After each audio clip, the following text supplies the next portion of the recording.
Please be advised that the views and opinions of the host and guests do not reflect those of the station, the management, and its network.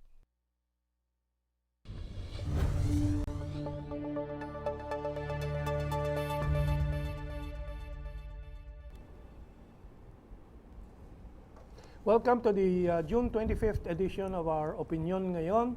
And again, we remind people that informed opinion is the only valid and respectable opinion. Hindi yung basta-basta gossip, chismis, haka-haka na walang basehan. But in this first segment of our episode today, we're going to be discussing not just an opinion but an actuality. Kasi po, natuwa ako when I was viewing the APCO, Association for Philippine Chinese Understanding Viber group, na merong isang kapwa natin Filipina, a very young Filipina, who got a scholarship to Tsinghua University in China. And this, of course, let us flash first the annual scholarship ng Chinese Embassy. Ito po, Chinese Government Scholarship Application Announcement. So every year meron yan. And our scholar this year applied sa 2020. So within the year, within 12 months, dumating na yung acceptance. And maybe our colleague here, Madam Ana Malindog-Uy, can explain a bit about APCO and the scholarship. Ana? Yeah, APCO kasi it's an association na sobrang tagal na, 70 years na, 70 plus years na existing in the Philippines, and it's working for Philippine-China relations and understanding, but it's people to people, not state level. And on the other hand, one of the projects or one of the endeavors that we're doing, because I'm a member of APCO, is to provide scholarship to young people who are interested to study in China. And this year we have 10. We offered 10 scholarship, but of course they will have a scholarship, but the first thing that they have to do is for them to be accepted in the university they're applying for. And Tsinghua University is one of those university, and take note, Tsinghua University is number 1 I think in Asia. So out of that, parang sure ball yung scholarship on our side kapag may nire-recommend kami. Kasi bang nangyayari, we recommend certain young people. Ibig sabihin, kami din, nag-screen out na these people are really deserving, these young people. So, mag-apply sila, and then for this year, for last year, nag-start ang application December, and then ang entrance, kasi ang start ng classes naman, kapag pumasok ka sa university, September. So, mayroon na tayong mga scholars, ang tawag namin scholars na for masteral degree, and I think PhD as well they are offering. So ngayon, September kaya si Miss Carleen is papasok this September. I think, if I'm not mistaken. Yeah, the name of our the full name of our scholar this year is Miss Carleen Mercado.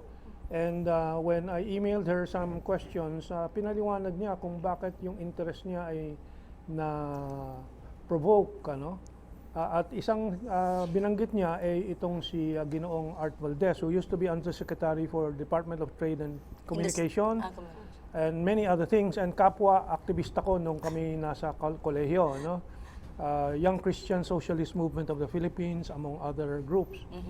And of course, what is outstanding about Art Valdez is his sense of mission in re-establishing relations with China that has been going on for 1,000 years. Ito po ang isang project po niya, at makikita po ninyo yung balangay na kanyang ginawa with the help of fellow Filipinos. Wooden yan, talagang replica ng balangay. Binyahe mula Manila Bay. Actually, ginawa sa, I think, Mindanao. Sa Butuan ba itong ginawa? Binuo o somewhere there. Maybe our guest will give us a background a little. And binyahe ito to China. Several times, I think twice already. In the last voyage nila with some of our military personnel, kasi volunteering, and Mr. Feng Yu, a photographer, Filipino-Chinese, and so on. Sila ay tinempo nila sa ilang taon na yun, 14-17 kasi, in 2017 ba? 14-17, So that was 2-3 years ago, 2017, bumiyahe sila to China ulit, and they were welcomed there with festivities and so on, kasi commemoration ng 700 ba? 700 year, 14? Voyage ni voyage ni Paduka Batara. Sultan Paduka. Paduka, Batara, or Pahala. Pahala. That- Yes. The first ever Filipino diplomat na Yeah. nakarating sa China na winelcome ni Actually, ni Emperor. yung mga trade missions natin to China started in recorded history, up to the Song Dynasty pa, mga 700, 800 AD. Pero yung kilala sa history na unang mga trade missions ay si trade mission mula Butuan to China, to Beijing, si Raja Kiling of the Kingdom of Butuan. Kingdom, Raja, I think that was still the period of the Majapahit or Srivisayan Empire. No? So maganda po pag-usapan ng history natin, and tumatango po ang guest natin, and I think one of her reasons for being interested in this scholarship is her sense of history. So let us ask our madam to introduce our guest and maybe shoot off some questions. But before you shoot off some questions later, we'll take a look at the university. Yeah, I think Sige, so. yung introduction. Yes, ang introduction ko is no further no further introduction kasi Carleen Mercado is actually our scholar to China right now, Tsinghua University, right? And then one thing, no? Tsinghua is really one of the best, I think, in Asia. It's actually the top in Asia and one of the best in the world. No, but let's give a little bit of time for our guest to introduce na kung ano yung kanyang background, and a little bit of interest, ano ngayon ang kanyang pinagkakaabalahan. Just for an introduction on your part. Sige, please, Carleen. Good morning, Mentong, Miss Anna. I'm Carleen Mercado. Thank you very much for having me today and for this interview. Basically, I'm just a normal person po. I grew up in Cebu. So in between Cebu City and the Bantayan Island, it's quite famous right now. So growing up po, basically like normal provinciana.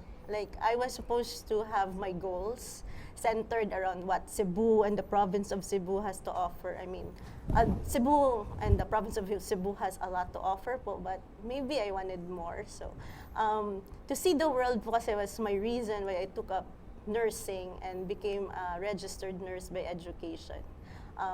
Later on, I became a technical assistant and a contributor to Huffington Post and Thrive Global. And because I like reading a lot. Ever since I was young, I like reading and I like traveling. I guess it opened my eyes. Reading, huh? Yes. Okay. Give me one or two names of the books that you consider your favorite reads already over the past years. Right now po, I'm reading The Prisoners of Geography by Tim Marshall po. Wow. There's a quote there that I used for my paper, my personal statement in Tsinghua. Why do you think your values would work on a culture that you don't understand?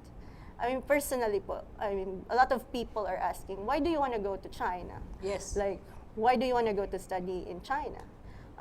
My dad is a Filipino-Chinese in his maternal side. So ever since I was young, I was already enamored by the Chinese heritage and culture. Unfortunately, my dad is also part Spanish.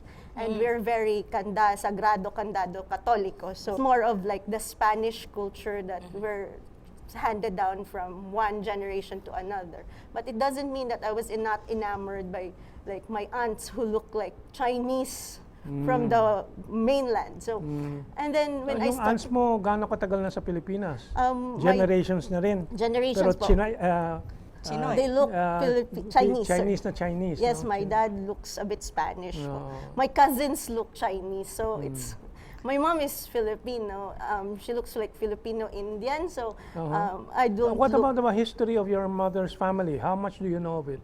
my Kasi nabanggit mo Filipino or Malay Indian. yes. Yung Indian influence talaga hundreds and hundreds of years I'm also. I'm not very. I don't know Pero much. sabi mo nga may pagka-Indian. Yes. Naalala ko kasi yung yaya ko when I was a baby, Tamil na Tamil ang itsura. I know my mom is not like it, but like yung mga matatangos ang ilong, but Oo they nga. don't look Chinese. No, or I mean Spanish. Indian nga. May Indian influence din. Yes, In other words, what I'm saying is we're so cosmopolitan. Yes. Filipinos don't realize it. Yes. Ano? Na tayo ay talagang very universal and And we a should mix of, a melting Yeah. pot and a mix of different races and as we well. must use that as a strength. Yes. Ano na tanggap natin dahil tayo ay galing sa napakaraming mix ng kultura, ano, at tsaka lahi. Ano? lahi. Oo. Like for example, Carleen was saying like his mom is Filipino but there's some mix with Actually, yung term Indian. Filipino, ano bang Filipino? Malay, Indo-Malay, Yes. may Chinese, may Spanish, may... Oh, it's a Oo, mix. talaga Yes. no? So, Kasi may ano din yan eh. May Spanish din yung father niya but Chinese kaya ang nga. kanilang ancestors, no? bakit kung minsan na tulad ko, na kwento ko kanina, palalayasin ako sa Pilipinas dahil ako, aminado ako, Filipino-Chinese ako. That is because they don't understand that pinapalayas nila ang sarili nila kung ganyan ang basehan nila, di ba? I don't know very much about my mom's heritage, but my mom comes Ano ang from apelido, for example, ng mother mo? Maiden name? my mom is Marites Villacampa. Villa, Villa. Oo. Campa. Yes. Villa is much more Spanish yan. Spanish, ano? oo. Pero yung mga Spanish family names natin, inassign yan sa maraming mga pamilya noon. Tulad nung misis ko from Sorsogon, Abicol. lahat ng nandoon, ang apelido, Eco, Escudero, no? So anyway, Anyway, can you give us a bit of information? How did you able to access the scholarship and the same? And how is it really a very hard process getting into the university, given that it's one of the best in the world, no? Yes. So ano yung mga experience mo before pa tayo pumunta doon sa future na nandun Yes, of ka na? course. Oo. So, when it was the pandemic po, so I decided to go back to school. Kasi, di ba, mental health was an issue that, it was a very big issue up to now. It's a very big issue up to now. So, sabi ko, I wanted to go back to school. I want to enrich my mind. So, I started looking for scholarships. So, and then I came across na, like, I have a friend in the embassy, and then they said like, there's a scholarship coming for students, for Filipinos, young professionals. So what I did, so I waited, and then, but I like to research a lot, so I researched previous posts of the embassy about the scholarship. So actually, pinaghandaan ko na po siya. You have to have people recommending you, you have to have a good like CV, and I guess po, I got lucky. I mean, I really consider myself lucky because like for the past 11 years that I have been working, I think parang hinanda ako like to gear towards this scholarship because I did volunteer work. So I was a member saan of volunteer work mo?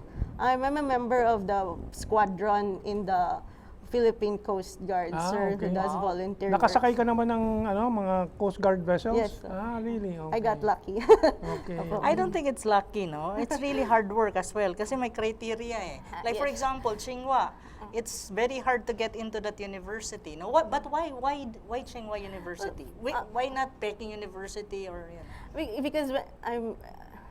Because when I started like scouting between Tsinghua and Peking for obvious reasons of Harvard and MIT of China. So yes, kasi MIT of China. Yes. Ano.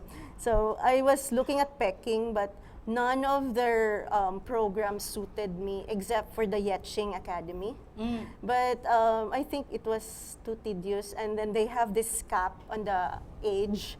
So no matter how good my credentials are, my age doesn't. There's a ceiling. Yes, Yeah, on there's the a age. And when I went to Ano Tsinghua, bang ceiling doon sa age na yun? Yes. people Baka people kasi in, may Oh, yung interesado. ating mga young people. Um, Ako people- overage na sigurado. you should not be more than 28 years old. So Okay. obviously, I am more than 28 years old. Ganun ka bata, no? So naka-exception ka, ganyan ba? No, sir, Hindi? I did not. So I did not apply. I did Oh. not do for that one. So I went to Tsinghua and I came that's- across this program. This is called Chinese Politics and Foreign Policy. This is a Master of Laws This is going to be a 2-year program, and it will start September 13 this fall. But international students were already told that we are going to have our classes online. So I'll be staying in the Philippines for the time being. Yeah. Okay, since we have mentioned the Tsinghua University, ito Yes, pang yeah. some images you will see. Yes. Have you been there to No, China? sir, Not yet. Well, I've been unfortunately. there and I walked this Wow. lane ng Tsinghua and toured the Tsinghua. The first image po, mga foreign students sa Tsinghua, yun ang facade na una makikita mo. Ano? Wow. And this is probably, because this is next one is the Poli-Sci, Department of Political Science building. Tingnan natin. So that will be the environment probably, ano? It's really a nice university, a nice campus, I think. No? And kanina nabanggit nga yung competition between Tsinghua and Peking University. Kasi yung mga party leaders, Yeah, they come from Tsinghua. Tsinghua or Peking Or University. Peking Yeah, but University. the current president of China is yeah. a Xi graduate Jinping. of From Tsinghua. China, of course, because engineering. Yes, Oh, but This is engineering. the Tsinghua. MIT of China. That's right. Yeah. So exciting, but of course, I think Tsinghua has around 60,000 students, which is a small population for Chinese universities, no? Kasi Because- select talaga. Oh, select you ang- can in a very good and best university, usually they don't get lots of students because they need to focus on their students for them to be great, and you will be great one day. Yeah. In my program po, there are only 17 students. Wow. International, Wow. yes. So I guess it's gonna be a tough one, but I still don't feel the pressure. You're a of- Chinese Filipino, so you Yes. will be tough. Definitely. I have to make sure that President Nang will not of APCO will not Of course, si be Jeffrey. yes, he will not be disappointed with my recommendation, so I have to do good po. And of course, You Mr. will As. be great, definitely. But I have one more question, which Yes, is so- very you're undergrad and by profession you're a nurse, right? By profession. Now you're venturing into another field, which is my field actually. Yes. Political science, international policies and all that. Why? I mean, from a very natural science-based academic background to a more liberal arts. Yes. Because it's a liberal arts. Yes. Why is that? I think po. And why China laws?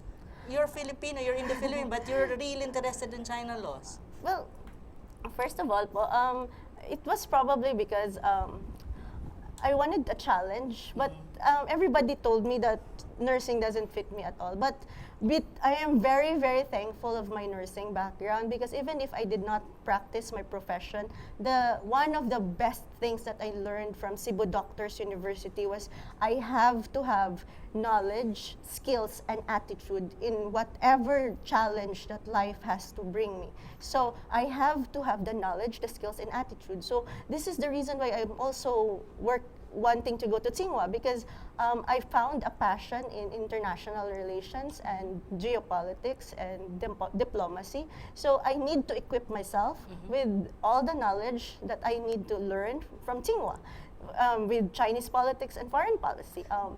I wanted to know more about China because my dad is a Filipino Chinese. Mr. Art Valdez, I was so enamored with his stories, and I would like to quote former President Ramos, China is our neighbor. As in the Filipino culture, we always are friendly to our neighbors or in good terms to our neighbors. So how can I understand my neighbor if I don't understand its culture? That's why I like Wow. Tsinghua. Our next ambassador to No. China in the coming years, no? This is our next ambassador. Oh my God, maybe But I don't what want- is your goal? Like, after you finish MA in Tsinghua, would you pursue another study or would you work in the diplomatic corps or, in our DFA or, be based in China for us? Or Right now po, I'm still going between like going to diplomacy or being in politics. So I'm not really sure, but I will try my very best to equip myself with the knowledge, the skills, and the attitude. nasa politika din ata kasi. So may option siya in a multi-father, either in politics or in the diplomacy My family, service. my dad's family was involved in politics for a very long time. Well, there is the national politics, but there is also the global geopolitics, ano? Geopolitics, yeah. And I think there will be more and more of that in the coming years. Kasi nga, the world is becoming one a big community. And mukhang planchado na in this year and in the months to come yung magiging new world order, na hindi unipolar from that last century, the Cold War and so on, to become a multipolar world, no? And this is a good direction Actually, for she our has youth, a good direction. Kasi, ulitin ko nga we are so cosmopolitan. Let's make use of that as a strength. Yes. Kasi yung narrow patriotism ng iba, narrow nationalism, pasay na yan, tapos na yan. In fact, the world is already interconnected, that's right, and interlinked. Hindi na makaiwas doon yung sinasabi nilang decoupling, temporary na lang yan kasi the pressure of the real globalization is already a reality.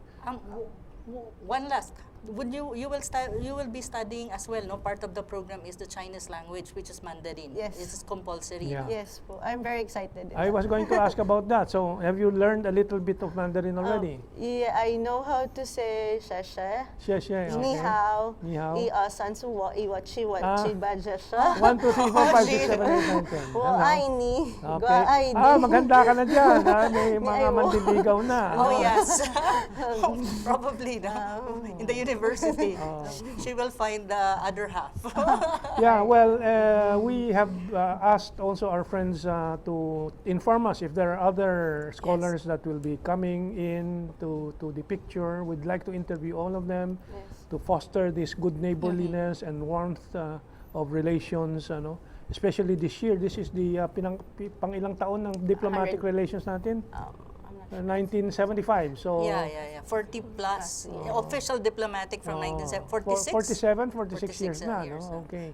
So we have our last 3 minutes. Ano Yes. pa, Ana? Ang ano ko lang is, before we end this segment, no, the part 1, one thing is, what's your inspirational message to young people out there who would like also to have the same opportunity, yung preparations nila na kailangan gawin, at the same time, why is it interesting to study in China? Because there are a lot of people, young people, that probably they're also waiting for such opportunity that you have right now. So, yung message mo sa mga young people natin, at saka yung panghuli mong Well, I always use this tagline po, break impossibilities. I've worked with men in my work po. So, they have a notion like, it cannot be. And why it cannot be? Like, I want to break impossibilities. I want to trigger like island girls like me that it's possible. Just like believe in yourself.